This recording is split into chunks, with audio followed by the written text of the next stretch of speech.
Hello economics students. Today we're going to continue with our lesson on demand, and we're going to focus on graphing demand. I'm going to be going pretty quick in this lesson, so if you're watching this video, be sure to stop the video and get good notes and then continue the video once you've got your notes down, because I am going to go pretty fast. Stop and pause the video as you feel necessary. To get started here, I want us to start with one definition. And that definition I want to begin with is market demand. Market demand is the total of all individual demands given in a market at a particular time. Okay, so let's consider the demand for a product like peanut butter. I have an individual demand for peanut butter. I will keep buying a jar of peanut butter at various prices, but there will come a point when the price for peanut butter gets to a level where I will not pay more than that particular price. Okay, there's a maximum price that I will pay for peanut butter. The maximum price that you would pay for peanut butter would likely be different than the maximum price that I will pay, and the maximum price of all of your friends will be different than your maximum price for peanut butter. We each have our own individual demand for peanut butter, and if I take the average of all of those individual demands, I will get the market demand. Okay, so market demand is kind of like the average of all the individual demands for a particular product at a particular moment in time. So market demand can be shown graphically, and this is the important thing. You're going to be doing a lot of graphing in the next several weeks, so make sure you understand this. Here's a graph showing demand. Notice that we have two axes. We have an axis which in math you would label as the y-axis, and an axis which mathematically would be labeled the x-axis. And then you have a line that represents the market demand, this line here. Okay, now your y-axis relates to the price of a product, and the x-axis relates to the quantity of the product that would be demanded. So assuming the price is expressed in dollars, at $5 for whatever product this is, the demand would be 10 items. And at $1, the demand would be about $54 items demanded. So you can see that as you change the price, the quantity demanded changes as well. And a high price will have a relatively low quantity demanded, which is shown on this graph. And a very low price will have a high quantity demanded. So that's market demand. And you're going to graph it like this. You're going to graph two axes, and the axis that in math would be the y-axis you're going to label with a P, and that stands for price. And the x-axis you will label with a Q, and that stands for quantity. And then you have the actual demand line, which of course you're labeling with a D, which means demand. Oftentimes this demand line will be referred to as a demand curve. Don't let that different terminology confuse you. A demand line and a demand curve are the same thing. Most of the time in the real world, the demand line will not be a straight line like this. It will usually have a curve, and that's why it's oftentimes referred to as demand curve. But again, it doesn't really matter what you call it. The important thing is, notice that the demand line slopes downward. Now, I want to talk a little bit about the price effect on market demand. Price elasticity to demand relates to a measurement of the impact of price increases on buying behavior. Okay? Price elasticity. I want you to remember this term, elasticity. Not all products will behave in the same way with changes in price. Some products will be more responsive to a price change than other products. So let's take a look at these two demand lines. We have demand line number 1 and demand line number 2. Let's take a look at what happens if we change the price from A to B. We're raising the price for the product. Now, for demand line number 2, look what happens to the quantity demanded. We go from quantity level 1 to quantity level 2. That is, we're reducing the quantity demanded fairly significantly with this relatively small price change. To get the same quantity differential from a price change for demand line number 1, we have to go from A to C. okay, which is a big price change. It takes a big price change to have the same quantity impact with demand line number 1 as it does for demand line number 2. We would say that demand line number 1 is inelastic and demand line number 2 is elastic. Elastic means that there will be a significant a significant quantity change from a relatively small change in price.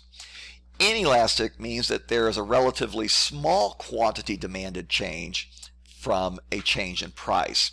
That is, a product that is inelastic does not respond very much quantitatively to a change in price.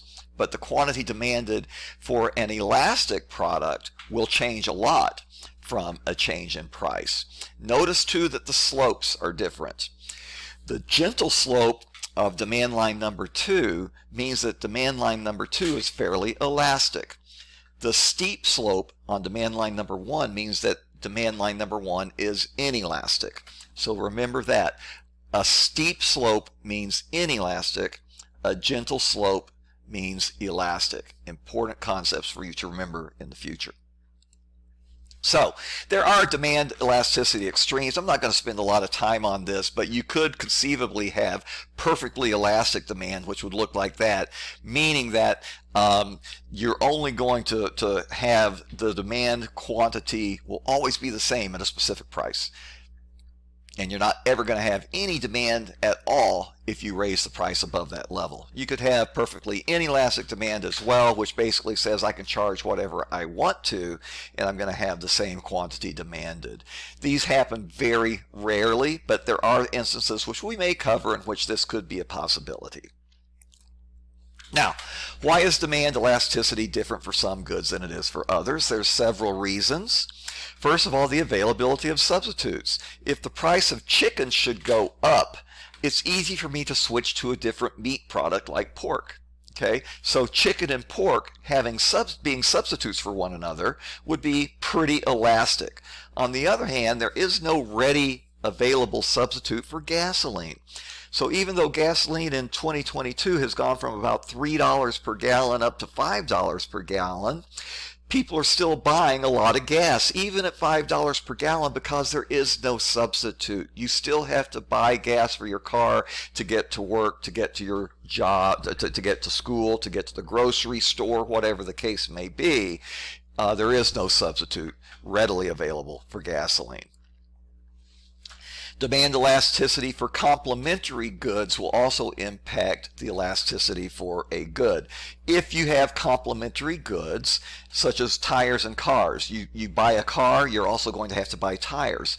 Well, if cars are an elastic product, that is, the demand for cars is elastic, then the demand for tires will also be elastic. Okay, so if one good is elastic, its complement will also be elastic. So complementary goods, substitute goods, the availability of which will always affect the elasticity of a product. The percent of your budget will also come into play. Demand tends to be more elastic for more expensive goods. Right now, cars, an expensive good, have gone up in price significantly in 2021 and 2022. Therefore, fewer people are buying cars. Cars are an elastic product because they take a bigger percent of your budget to buy one. Continuing on, time. Elasticity increases with time. So, for example, gasoline and fuel efficiency. Gasoline is an inelastic product, as discussed already, but as time progresses, if the price of gasoline stays high at $5 per gallon, people will start shopping for more fuel efficient cars, and eventually, as more and more people get fuel efficient cars, you'll find that the demand for gasoline decreases, and therefore gasoline will become more elastic with the passage of time as people find alternatives to buying the gasoline. An example from history. Everyone had kerosene lamps in the late 1800s, but Thomas Edison invented the light bulb in the 1880s. Did people immediately switch to electric light bulbs? No. It actually took decades for kerosene to become elastic. Kerosene was an inelastic product used for illumination. But with time, as the electrical grids were built up and mass production of bulbs became possible, making them affordable for the vast majority of the population, with time then kerosene became much more elastic as people were able to switch to electric light bulbs. But it took decades to happen. More recently, tablets, laptops, and desktops. In the 1980s, everyone had a desktop. Eventually, those desktops were replaced with laptops in the 1990s, but it took a lot of time. And then with the passage of more time, tablets were introduced in the early 2000s, but people didn't just immediately switch over to tablets. They retained their desktops or laptops. It took many years for everyone to start using tablets as an alternative to a laptop or a desktop. Obviously, people still use laptops as well as tablets, but it took time, though, for people to start using tablets for applications that had been used by laptops in the past. Okay, let's finish up by talking about change in demand and what that means. Okay, what constitutes a change in demand? In order for demand to change graphically, you have to have an entirely new demand line. Let me explain this. If you move, let's look at demand line number 1. If right now I'm at this point on demand line number 1, okay, see where my cursor is.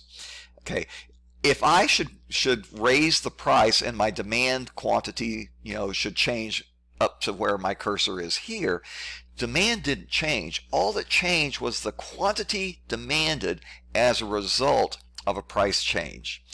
What that means is that the demand is the entire line, okay?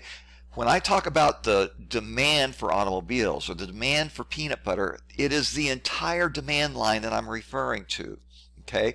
So movement on the demand line does not reflect a change in demand. What that reflects is a change in the quantity demanded as a result of a price. What really means a change in demand is when the entire demand line shifts. That is, it changes. So for example, here I have just the D label right here in the middle. Okay, for the demand line to change, what happens here, I'm at a particular price point and buying a particular or demanding a particular quantity. If the price doesn't change, but the quantity demanded changes, that constitutes a change in demand. That means that the entire demand line has moved. So remember that. For demand to change, you have to have an entirely new demand line. You have to have a different quantity demanded for the same price. And that's reflected in the graphs that you see here. What can cause a change in demand? Well, changes in income. If incomes increase, the demand will change. People will start demanding more goods and services if they start getting more money. That would cause a change in demand. The availability and price of substitutes. If a product did not have a readily available substitute, but all of a sudden a new substitute, a new product comes along that could be a substitute, that will affect a change in demand for the original product. Similarly, the availability and price of complementary goods. If all of a sudden the price of peanut butter goes way up, you might find that the demand for jam or jelly will change as a result, because people won't buy as much peanut butter, they won't buy as much jam or jelly to go with the peanut butter. That would cause a change in demand for jam or jelly. A change in the weather or season. We're coming into fall right now. Right now, people are not buying bathing suits, right? No one wants to go rush and buy a bathing suit necessarily in the fall. So the demand for bathing suits changes with the weather and with the seasons. Change in the number of buyers. If the population of Rockford should explode, the demand for goods and services in Rockford will also explode. If we go very quickly from a population in Rockford of 150,000 up to 250,000, you're going to see a big change in demand for goods and services in Rockford based on the change in the number of potential buyers. Change in habits and tastes. When I was a kid, there was a big demand for bell-bottom pants. there is no big demand probably for bell-bottom pants. When I was a kid, people didn't buy pants that had holes in them already. Change in habits and taste of buyers will change demand. And finally, expectations. If I expect the price of a product to go up soon, I may buy it now to beat that price increase that I expect. That changes demand. With that, we're done.